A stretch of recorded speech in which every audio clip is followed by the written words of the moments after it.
Bien, notre plateforme a des revendications sur plusieurs aspects.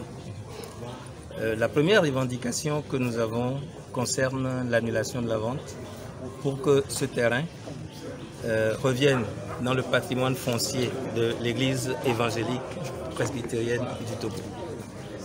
Nous exigeons également que des réformes soient menées pour que nous ayons une constitution qui définisse clairement les prérogatives d'organes efficaces qui puissent fonctionner et faire évoluer la mission évangélisatrice de l'Église évangélique presbytérienne du Togo.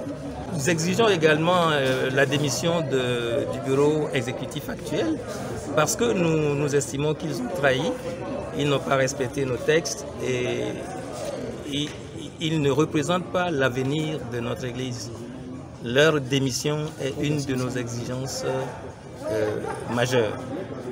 Et nous voudrions aussi qu'avant les prochaines élections au synode, qu'on revoie le code électoral qui jusqu'à maintenant est conçu pour favoriser la fraude, les manipulations, la corruption, l'achat des consciences.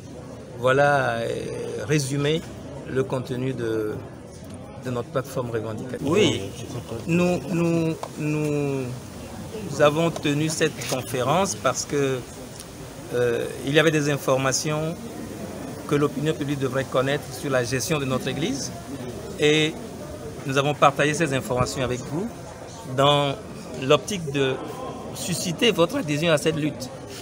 Parce que l'Église dans la cité reste une institution qui apporte quelque chose de significatif à l'édification des âmes et des individus, donc à la cohésion sociale et même au développement. Et nous pensons donc que cette conférence était nécessaire pour partager ces idées avec vous. Non, nous avons relaté le processus qui nous a amenés à nous regrouper et qui a démarré avec une forfaiture de plus, qui est la vente du patrimoine foncier de l'église à Ankopé, qui abritait l'école primaire évangélique et l'école des enfants porteurs de handicap d'Envol. Je voudrais, pour revenir un peu à l'histoire, que cette école était l'une des 3 plus grandes écoles de la zone, avec l'école Beaune et l'école des Étoiles. Et aujourd'hui, cette école a été vendue, les élèves ont été éparpillés et nous pensons que c'est une faute grave et qu'on ne peut plus faire confiance aux individus qui ont acté ces faits-là. Nous voulons avoir une constitution qui tienne compte des contributeurs. Actuellement, nous avons une constitution élaborée pour le clergé. Quand vous parcourez notre constitution, vous n'avez aucun texte, aucune disposition qui parle des commissions de laïcs organisées. Donc nous voulons une constitution qui tienne compte de notre rôle au sein de l'Église.